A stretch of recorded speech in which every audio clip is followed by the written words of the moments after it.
This episode has been brought to you by Manscaped. The new Lawnmower 5.0 Ultra is every man's cheat code to look good, feel good, and turn the page on confidence this year.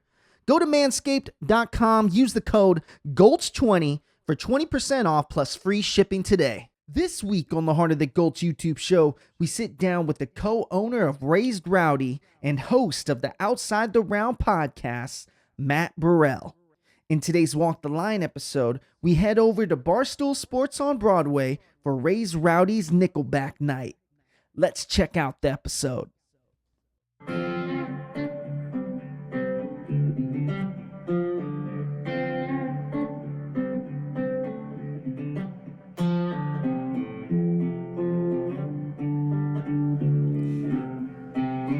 We are in the Heart of the Gulch, and I'm very excited for my friend who came in the building. We got the co-owner of Raised Rowdy. He's got his own show, Outside the Round. You can see it at the Duck Blind. You can watch it on YouTube. We got the one and only Matt Burrill in the building.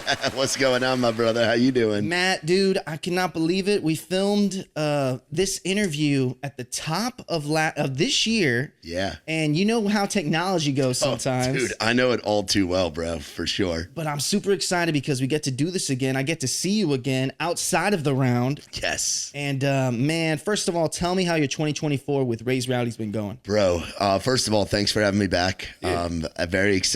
I really enjoyed coming on here back in March, and super stoked. It's cool, like we had talked about last night. It's cool to be doing this at the end of the year because it's kind of looking back on what 2024 was like. You know, it was the biggest year, one of the biggest years of my life. I became a co-owner of Raised Rowdy last April of 23, and thank you. And gotta shout out the other co-owner. Yeah, oh yeah, shout out to my brother Nick Tressler. Nick founded the business back in 2017, and him and I have been longtime friends and had a big brother little brother relationship, and just like a best friend relationship. So it's been awesome, and our goal for this year was to do more events, was to do some stuff, utilize Losers outdoor parking lot, which we got to do, go to a bunch of festivals and be big parts of the community and keep music in Midtown. And this year we've gotten the triple in size from where we were last year. So it's been a wild ride and been an incredible year. You've always been around media. I mean, talking about every time I ask you to do a countdown, what's the countdown that you always do? I do today's hits, yesterday's favorites, Magic 98.3. Now, I'm curious to know, so talk to me about your radio history. I started doing radio in the fall of 2013. It was my freshman year of college at Rider University, go Bronx. And yeah, I got involved in my college radio station.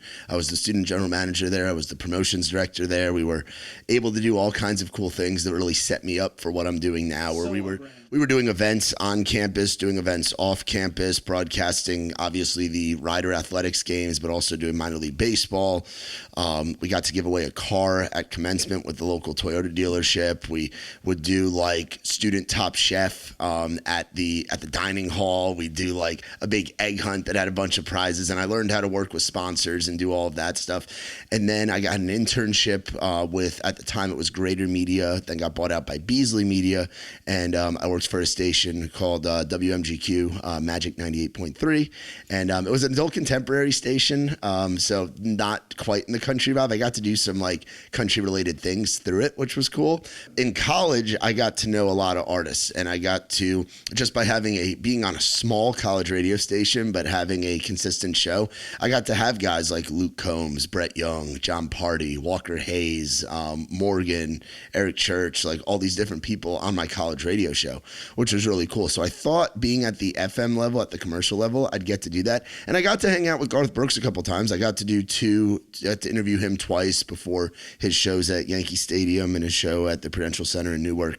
But you don't really, it's different, you know, and obviously it's a job that you do because you love it. You know, it's not a job that you're doing to make a ton of money, you know? So I busted my ass for that $10 an hour. You know, I used to sleep on my boss's couch. I used to stay with my friends, Brian and Corinne, and sleep in their basement. I did that probably 4 days a week, and then would go home to New York, do laundry, and then come back down. Like, it was a grind, you know, and that prepared me for where I'm at today.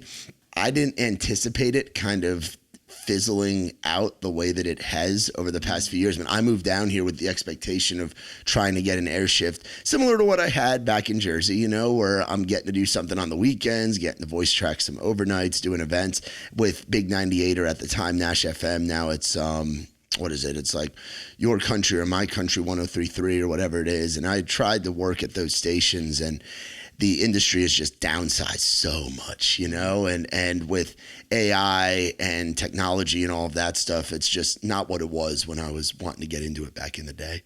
You know, it's crazy that you said when you were coming up the ranks, right, within your personality and everything, Yeah. you got to meet what are now some of the top, you know, musicians in the country place, Yeah. right, with Luke Combs, Morgan. So, you know, from a standpoint of how do you turn off the fan part of you, but turn on the business part of you? Because that's something that's hard when you meet like a person like Garth Brooks. Yeah. Because that's a legend, right? It's like a George Strait. It's Yeah. a legend. You want to have that moment thinking about basketball, right? When I met Tim Duncan, I'm from San Antonio. Oh, that's a moment. I was, yeah. One of the goats. One of the goats. That's what I'm saying. So Yeah. when I met him, I was doing something else.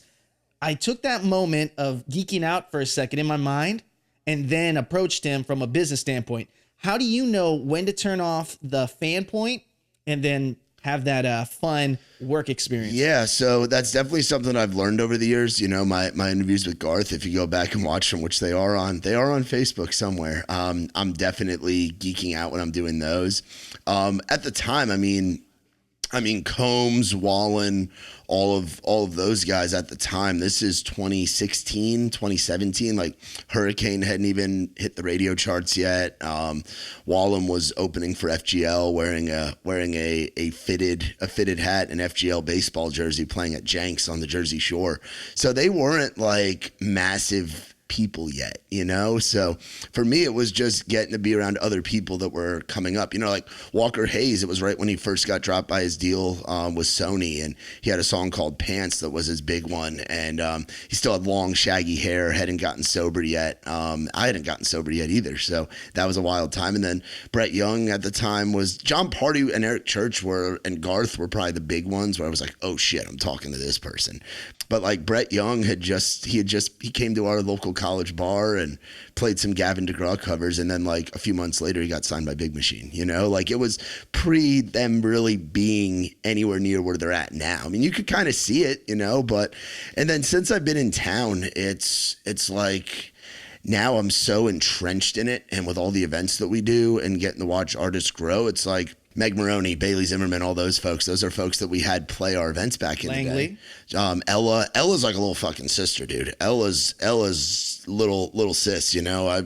Her family, like they're family, you know. So it's for me, it's like I've been in town so long that I remember when these kids that are like at the top of the ranks right now, like if I'm hanging out with Bailey backstage, it's Bailey, you know? It's like I've gotten to build those relationships. And that took some time of me being down here in the industry, you know? When I was just doing security on Broadway, it was like I wasn't fully in it. Now I'm in it. I'm as in it as you get, you know? It's crazy to say that because you did the transition so perfectly. That's how I know that I'm working with someone that does this.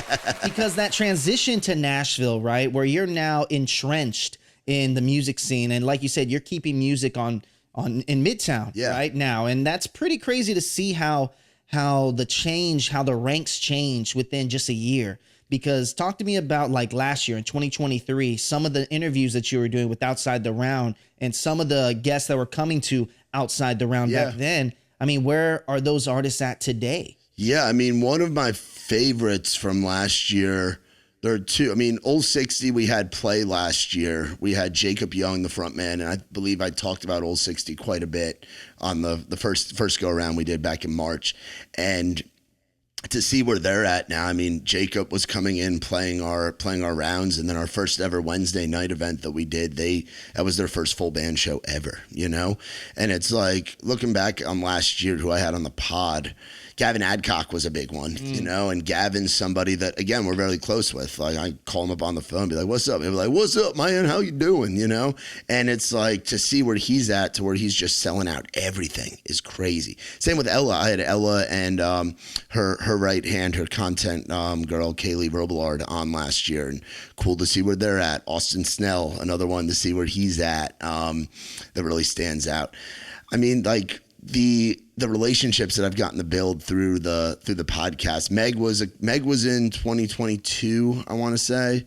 That was a big one. Obviously, that was one of her first pods, and once she went on Call Her Daddy, my numbers on that episode went up even more. You know, which is pretty cool. But yeah, there's definitely some where, like, you look back on it and you're like, we believe, if I'm having somebody on the podcast, I think they're going to be a great story, and I think the audience is going to really like it, but it's also somebody that I want to kind of stamp our Raised Rowdy, like, seal of approval on. You know, it's somebody that we want our name, and I want my name beside, you know, similar to what you do with Heart of the Gulch. You know, it's a similar kind of thing. You know, I think about there's so many ways to take it, because everyone has a different way of interviewing people, right? And obviously you guys could probably tell that it's very fluid the way we're talking back and forth, because we really do this. But it's so cool to me to see your show, right, when it pops up. Actually, and this is what I was going to tell you yesterday. Bro, thank you so much for your show, because if it wasn't for your show, I couldn't do research for my show. Perfect. So it's crazy to see, like, I'll be listening to a guest that came on to Outside the Round, or I'll stop by an Outside the Round, right, where you can go at Duck Blind now? Yeah, it's at Riley's, and then I host every Wednesday night too. Our Wednesdays at the Blind, or Wednesdays at the Duck Blind. And it's wild to see how much your interviews are different from my interviews, from just the total. I think yours is more of a conversation. Yes. Yeah, that's something I tried to get into doing, because we have 5 podcasts within our network, and mine and Nikki T's and Kurt Ozon's, Kurt, who's been a staple in Luke Combs' band for a long time. He's Luke's utility player. And our podcasts have always lived, and Nick's been doing that podcast since 2017, 2018.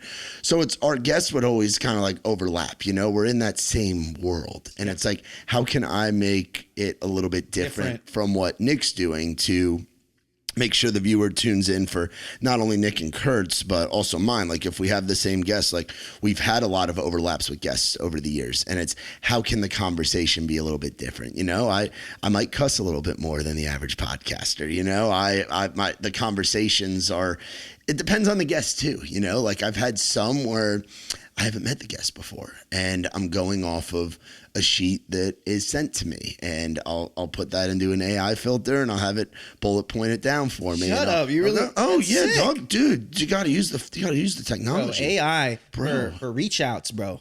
Next level for reach outs. AI for reach outs, AI for clips, AI for descriptions, AI for SEO tags, AI for a lot of it, dude. Seriously, it's been a game changer.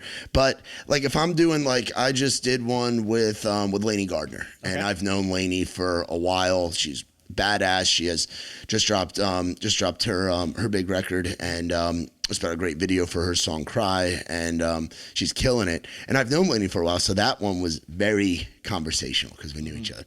And then I just had Mason Ramsey on Monday, and that one, obviously we all know Mason Ramsey, and he's grown up. He's not the kid in the Walmart yodeling anymore. He's an artist. He's 17, and he just put out his first full project, and he's getting ready for his Christmas EP that actually drops this Friday.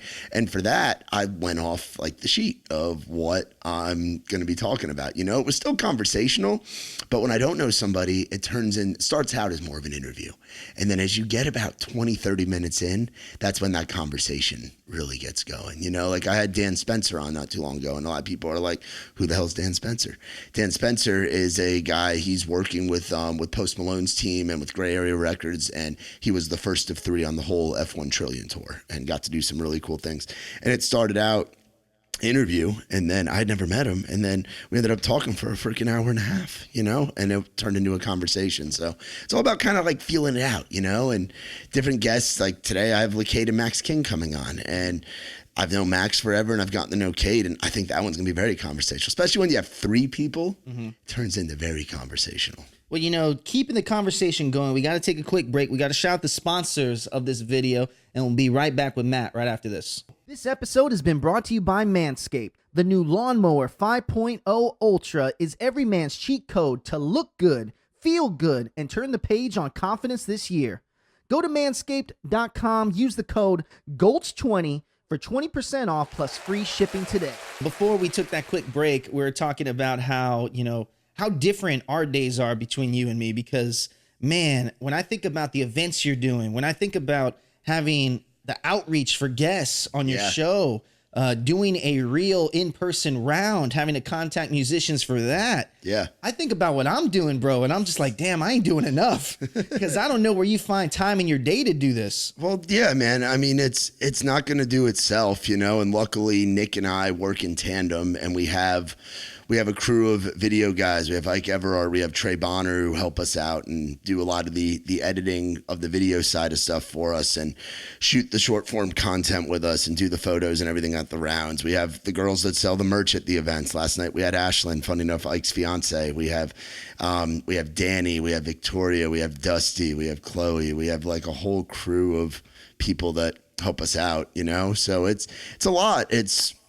Because with Raised Rowdy, it's like we're a few different things. It's like people always ask, like, what is Raised Rowdy, And it's like, how do you explain that, And it's like, I like to say that we're a lifestyle brand and a media company. And we host events in Nashville, Tennessee, and we try to contribute as much to the local scene here in Nashville as possible. And then we take that scene to the masses when we go to these festivals, A lot of the events, we do 10 of them consistently right now. We have 11 this month. We have the big Nickelback one tomorrow night, which we're very excited about at Barstool, which is going to be sick.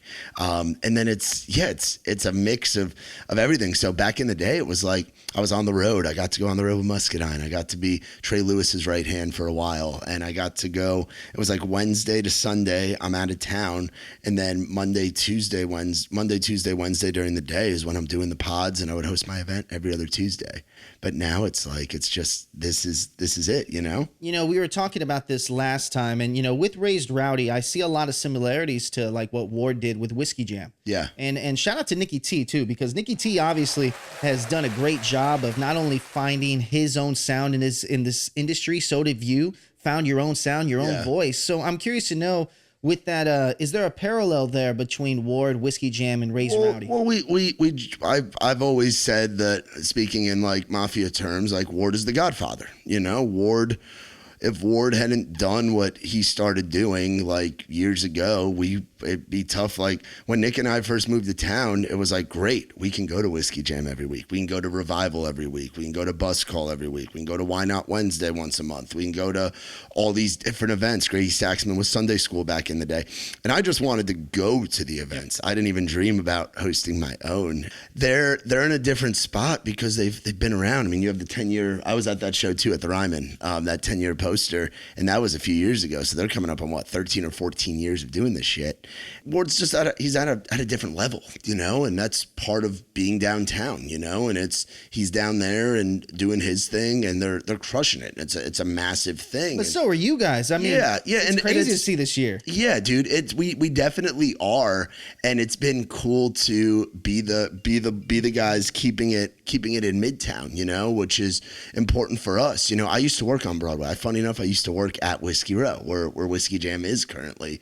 Kids that move here aren't going down the Broadway. Kids that move here are doing the Midtown. They're hanging out in Demumbrian, and Live Oak was a great spot for us, and we had made some great memories there, and really enjoyed that building, and got to do the final event at that building before they took over Doghouse. And so it's like Demumbrian Street, but Demumbrian Street's changing. There's all that construction going on there.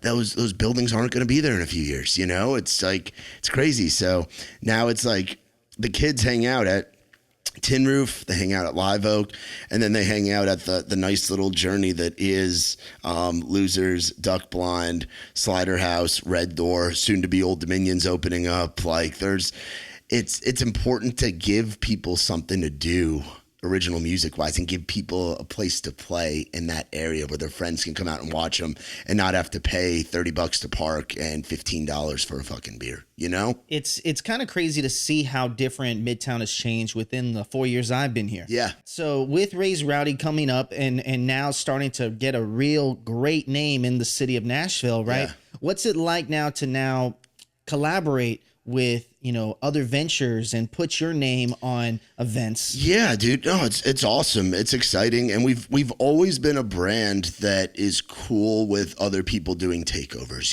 like we like to think that we play nice with everybody, and back in the day, one of the first times that I found out about Raised Rowdy was in 2018. I just moved here and Nick did his first takeover of Whiskey Jam. What is a takeover? Just for the folks that are watching this, that are not in Nashville. A takeover is when you have a collective or an artist or somebody that puts together the lineup for that night and kind of gets to showcase what they do through your event.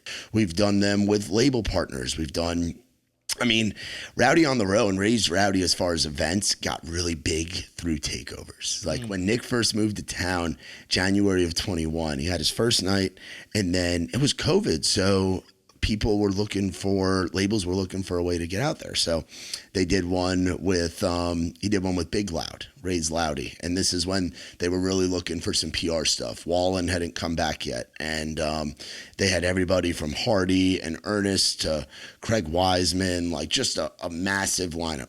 Then he does one with Make Wake and Luke Combs, special guest, pops up and plays at the bar, They do one with 50 Egg and Riley Green comes out and plays with Jonathan Singleton and Eric Dillon and those guys. Like we've done them with Sony, we've done them with CAA, we've done them with WME, we've done them with all kinds of people. Speaking of that, so to make it a little bit more digestible for everyone, think of Nashville is unlike any other city in the United States because you have such the major labels here in one street, right? Yes. And then you have events like yourself where Raised Rowdy, Whiskey Jam, you name the other events, right? It gives these businesses, these multi-million-dollar recording labels, give them an outlet for maybe their up-and-coming artists or bigger artists. It's something that is unlike any place in the United States where it's so confined. Absolutely. In a small area. Because I wanted to ask this to you, and I'm so curious to know this. How important is creating these, outside the rounds events, what they call songwriters rounds? How important is that in the system of Nashville? I think it's very important because you have kids that move to town, or not even kids, they can be grown-ass adults that don't have bands yet and can't play a full band thing. They can only play acoustic. Yeah. And then also the friendships that get to come from them. You look back, one of my favorite rounds in town, and it hasn't been around in a while, is Revival. And they used to do it at Tin Roof, and then COVID happened. Shit got a little wonky. They did it out here in the Nations at Rock and Dough for a little while. And Big Rob Snyder has run that for a long time. And that was the place where Luke Combs first stepped on stage in Nashville. That was the place where Muscadine Bloodline first stepped on a stage in Nashville, where Riley Green, where Eric Dillon, where all these, Lainey Wilson, all these massive people, when they first came to town, it was their outlet because they hadn't had their full band thing yet. And then when you have the full band thing, you can do an event like a Whiskey Jam or like a bus call or Sunday School or something like that, But you have to give people, like we're the first on so many artists because they don't have a band yet, so they can't do a full band showcase. When you are out here, I think you are really out in the community 10 times more than I am, bro, because I'm a hermit. And I used to be a lot more. I used to be out a lot more. I used to be a Red Door, Losers. How important is that? Guy. Because that sounds important. It is. Yeah. You're not going to know who the kids are. And that's something that I wish A&R people did more. I wish. They don't do that? They don't go out to the fucking bars. They don't go to the rounds? Not as much as they should. There's young kids that do, but it's like, how are you going to find the talent? Otherwise, the person's already got smoke and you're chasing them just like every other fucking Everyone label, else, yep. you know? So we get to be at the forefront and get to know the community by being out, you know? And of course, there's people like Bailey had some smoke, and we got to see that, and that was part of the reason that we were able to throw him on, and we're close with the folks that are at Core, the Chief and Simon and the folks that helped get him to town from Illinois. So that's how we got him. Meg Maroney was somebody that I had been following for a while, and I was like, oh, cool, she's in town. I wonder if she'll play. And I got to have her play 4 times, you know? And then you meet people like I met Ella and Trey and Matt McKinney and Alex Maxwell, Dawson Edwards, Joy Beth Taylor. I mean, the list goes Which on are and on and on. all basically within a class, right? Because I think about Raised Rowdy, and I think about, like, I'm going to use Whiskey Jam, for example, right? Whiskey Jam's been here for a while, right? Almost 10 plus years, right? Almost 15 years. Yeah. And then you think of y'all's brand, right? Which has been around going on almost 6. So it's been around, and Nick built a lot of great goodwill whenever artists would come through Pittsburgh. And I think people were blown away that he was doing what he was doing with this brand back. And Nick was working a day job for a long time. Nick and I have been doing this full time, where Raised Rowdy has been our focus since April of 23. Prior to that, I was on the road. I was with Trey Lewis. Right. Before that, I was with Muscadine Bloodline. I was bouncing in the bars. That's what I was doing. And Nick was working a logistics job back in Pittsburgh. When he first moved down here, he still had that logistics job. And then he spent some time at Big Loud. He helped out with the Hicks Tape 2 rollout and was in their marketing department for about a year, a little bit more. So it was like, it's tough to do it. We wouldn't be able to get it to the level that we're at now if we hadn't been doing it full time. It's wild, because what's so cool, you said it earlier in this episode, right, is that the guests that you have on kind of bring it. It's like an investment. Everybody that you have on that's growing in the scene, and seeing them turn into what they're turning into is an investment in your own brand. I think about my first guest ever was Taylor Austin Dye. Shout out to Taylor Austin Dye, dude. right? I love Taylor, man. And now that she played the congratulations to Taylor Austin Dye for playing the Grand Ole Opry. It's wild to see how quick things can change within a year. Just signed a big deal too. Dude, Taylor's the shit, dude. I love Taylor Austin Dye, dude. And I love Ben, her husband. Shout out to Ben. She's got a great team around her. And yeah, Taylor's definitely a great example of that. What would you say is missing from the music scene today, since you're out and about so much? That's a good question. I mean, everything's just evolving, you know? Social media is like a different thing. And I think now there's different ways to do it. You don't have to come to town and play these showcases if you don't want to. You know, you can have a TikTok video blow up. You can have a few videos get over 1 million. You can end up with a damn publishing deal and a record deal and all this stuff, you know? Like it's a different kind of thing. It's different. Well, what's from where missing it was. though? I don't know. I mean, I think it's thriving. I think now we're getting into different styles, which is cool.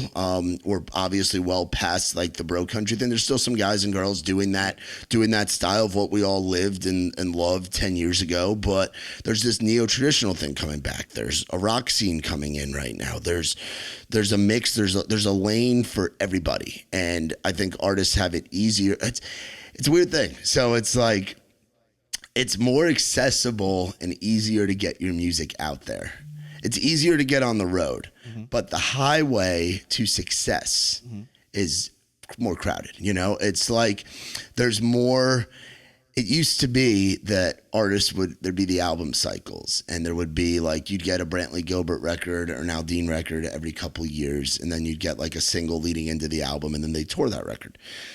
Now songs are just flying out. I mean, we're getting like thousands of new songs every fucking Friday, you know? So it's easier to get your stuff out there, but it's tougher to get seen.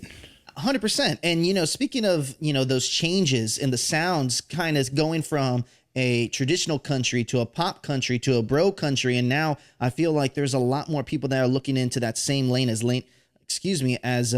Casey Musgraves and that kind of, that scene where it's starting to turn even a little bit more folkish. I mean, we just had on, because shout out to your show, Colby Acuff. Oh, dude, fucking. So Colby. That was a long interview y'all did. I couldn't listen to all of it prior to this. So that was the one that Nick and Kurt did. So Kurt happens to be best friends with Colby. They're neighbors in East Nashville. And Colby, as you know, from the great state of Idaho, and he's been his first time coming to Nashville. I don't know if he talked. I haven't had a chance to check out the episode yet. I saw that you had him on. I saw you rocking his merch last night, which was sick. But we love Colby, and his first time coming to Nashville, he said he didn't want to come down here until somebody invited him. And his first event that he played was Rowdy on the Row, was Nicky T's Round at Live Oak on a Sunday night. And then shortly after that, I mean, one thing leads to another, and he meets the folks at his management company and gets the label deal and gets all that, and it makes sense for him to move down here, you know? So Colby's awesome. And like you said, just a different style, and a different sound, dude. Different sound. And there's so many lanes right now. There's so many. What do you like right now? Because I feel like you like hip hop. I know that. I know you love country. Yeah, dude. My playlist will go anywhere from Big X the Plug to fucking Nickelback and Limp Bizkit and all the butt rock stuff to the Gavin Adcocks of the world, to the Austin Snells and the Hardys and the Lakeviews and the Chase Matthews that lean a little bit more rock. But then I'll get on a Zach Top kick. I'll get on a Flatland Cavalry kick. I'll get on a Colby Acuff kick, you know? Or I'll get into like a little bit more of like the trippier stuff, the Brent Cobbs, the Ben Chapmans, the Meg McCrees, like that world. And obviously love what girls like Ella and Meg Maroney are doing, you know? Like I'll listen to Meg's Lucky album I had on repeat for a long fucking time, you know? And obviously, and then Muscadine, like I love what they do, and Riley's new album's great, and it's just there's so many flavors of ice cream, and we can just get as many fucking scoops as we want, and it's fucking delicious, dude. It's great. Before we get on to crowd noise, which I'm excited to have these questions asked, we're talking a little bit about all the events coming up. And you're working with right now Barstool Sports downtown for an event. So talk a little bit more about that event. Yeah, so that event came to be. I was out in the golf course with our video guy Ike and some other buddies, and I got a text from my buddy Chief Kevin Zarek, who owns the Core, which is management for Bailey Zimmerman, Josh Ross, Nate Smith, and of course Nickelback. And Chief's been with Nickelback forever. If you watch the Nickelback documentary that's on Netflix, Chief's all over in that. And Chief texted me and was asking, when is your next rock night? And meaning our butt rock nights that we do, you know, which butt rock night, our biggest account that we have. Shout out to our boy Brian Frazier, the Lord of butt rock, we call him. It's a lot of memes and tributes to Creed, Nickelback, Saliva, Seether, Hinder, 3 Days Grace, Limp Bizkit, Korn, like that whole world.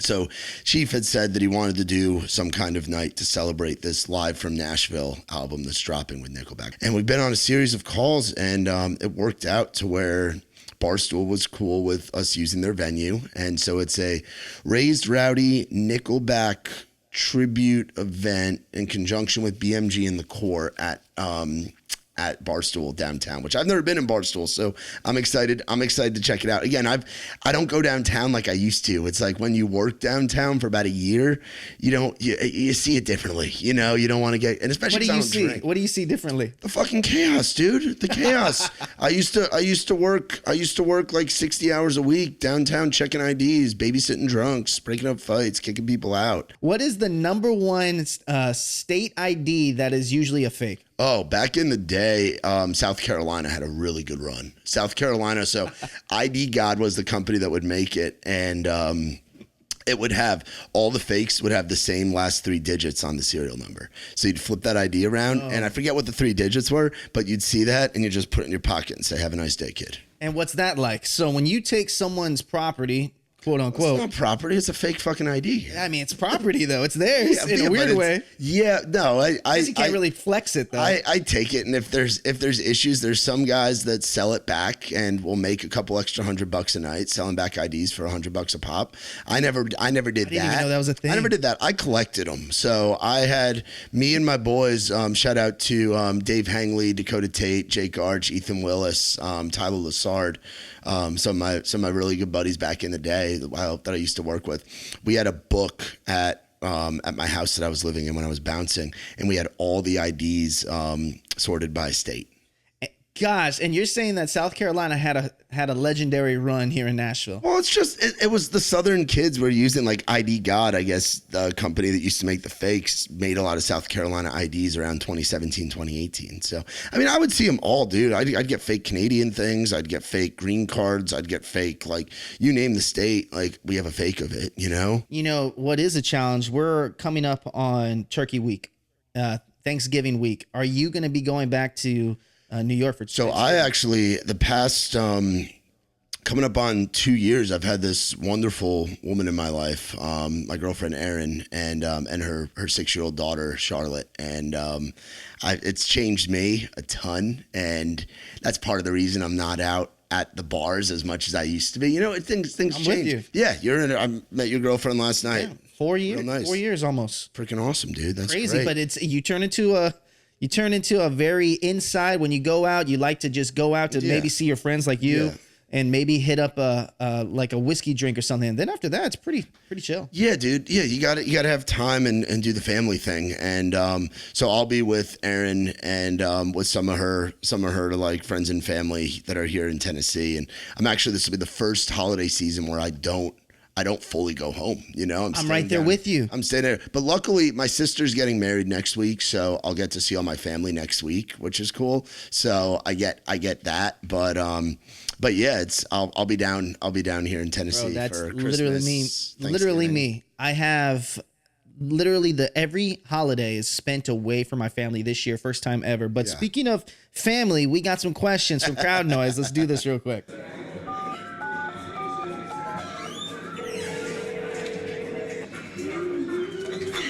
Hey Matt, what has been your favorite Outside the Round episode so far in 2024? Ooh, cool. Am I supposed to guess who asked the question? Never guess, because you'll always get it wrong. I always get it wrong. Yeah, I got it wrong last time. I think back in March you had me guess.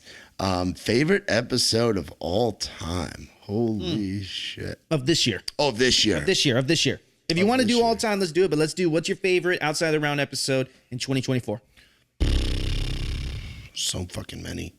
I've really enjoyed, like I talked about in that first episode, I really enjoyed having the Old 60 guys on, having Aiden and Jacob from Old 60 on. I got to be their first pod ever, which was really cool. So that's always a great feeling. Yeah, that was one that was really cool. I really enjoyed having Trey Lewis on recently was really cool too, because what was that like? Because I've had him on. This is my third or fourth time, and I used to co-host his podcast DM Monday when he was doing that.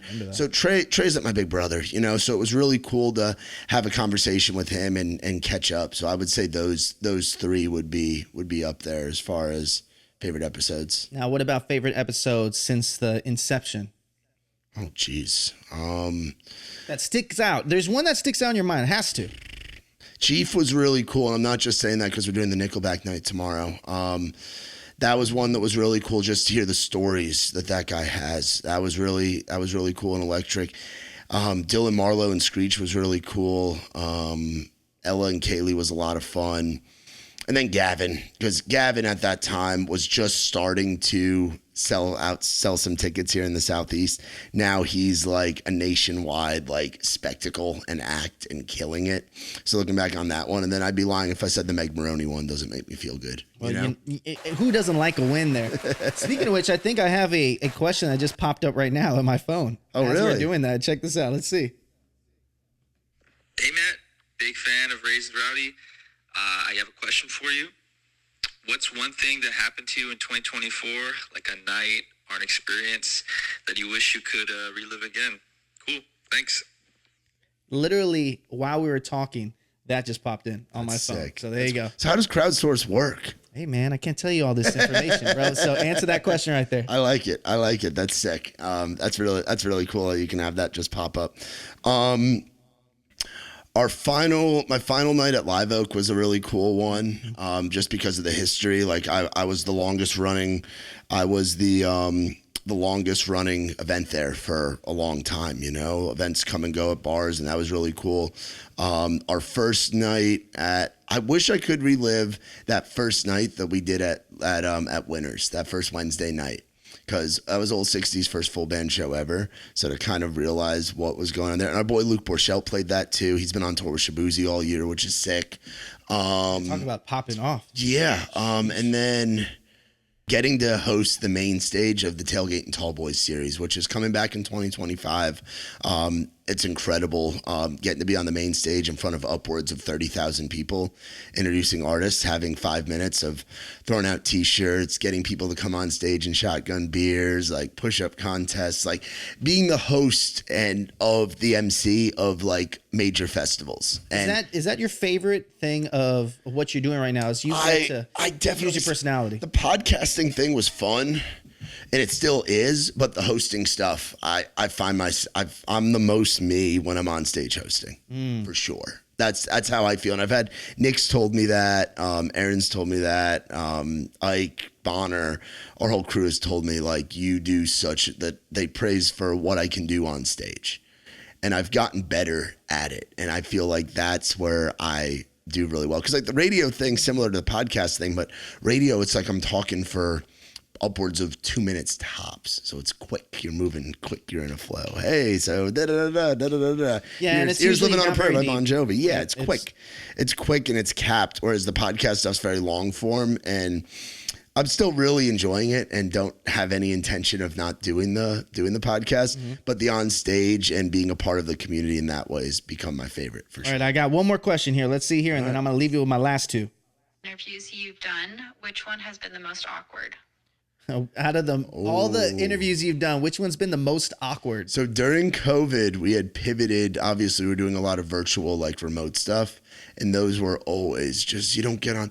There's something about being in the same room as That's why I somebody. don't do it. People ask me all the time if they want to be some digital thing. I'm like, nah, I'd rather. There's something about being in the same room. And that is where, like, that was a big adjustment for me, was doing those over Zoom and over like Instagram Live and shit we were doing during COVID.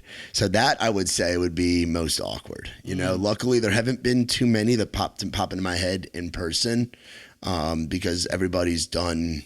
They might start out a little cold, but then you build it in. You kind of feel it out, and that's something I've been able to learn and do over the years of doing this. So before I leave you with my last two questions, I'm going to ask you another question here. So in 2025, who would you like to have, you know, who's like the main guy you would love, guy or girl that you would love to have on Outside the Round, the podcast, but also who would you love to have show up at these events too and festivals?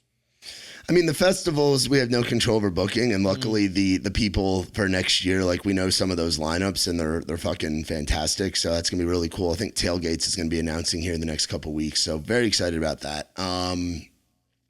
As far as at the events, I mean, it was funny. I saw Riley last night. He was hanging out in the back room at Losers and was talking with him. And he was like, man, I want to pop over soon. And it's like, well, you just say when, dude, you know. It'd be really cool to have Riley in his bar.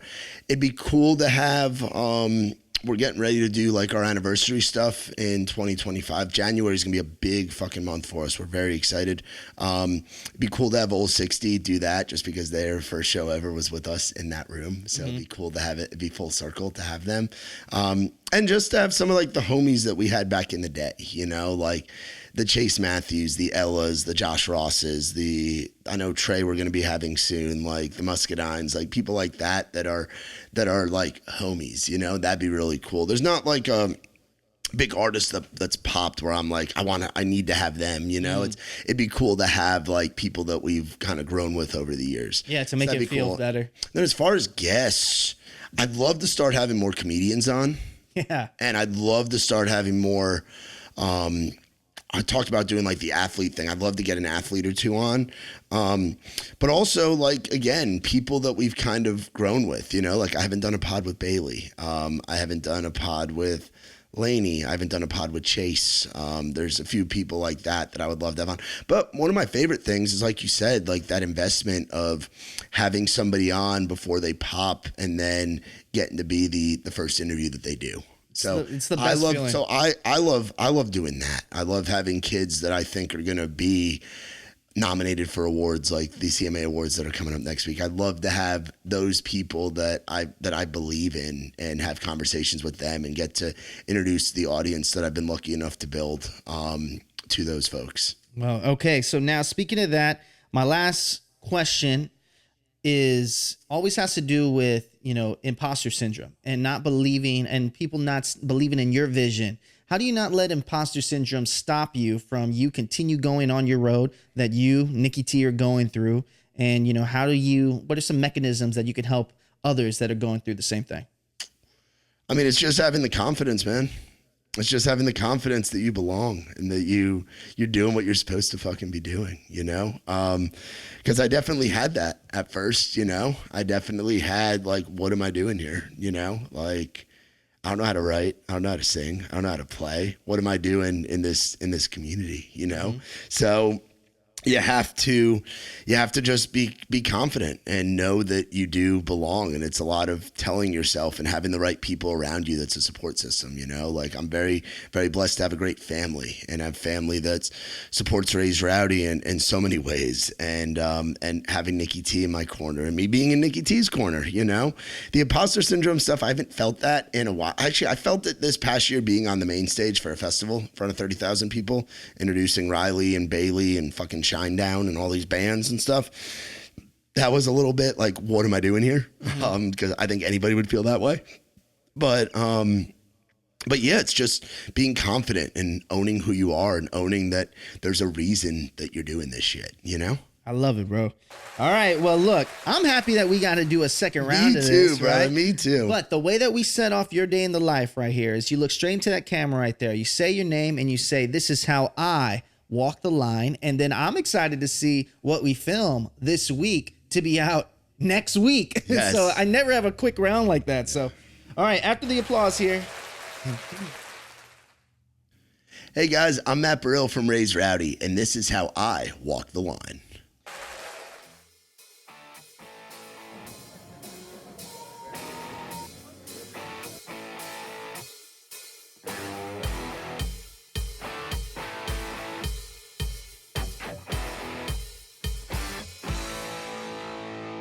What's going on, Heart of the Gulch? It's your boy Matt Burrill. Hope you enjoyed my episode with my boy Tony. Today, we are here at Barstool Sports Nashville, right on 2nd Avenue, and it is a night we've been looking forward to. It is Nickelback night.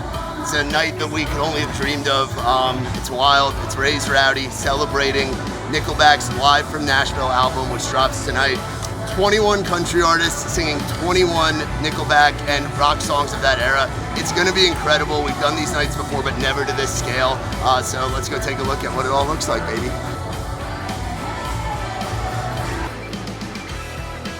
What the fuck is up?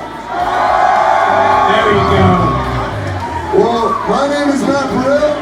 I'm Nikki T. I'm Brian Frazier. And we are the fellas from Raised Rowdy and from Butt Rock Night. And I gotta tell you, we have had this day on the calendar for a while, and we are so fucking excited to be here on a Thursday night celebrating one of our favorite bands of all time, Nickelback. Nickelback, Nickelback, Nickelback, Nickelback, Nickelback, Nickelback. To kick off the night, he is a Butt Rock Night legend. He is from the great state of Georgia. Last time he did this, he wore a banana suit. It was fucking bombastic.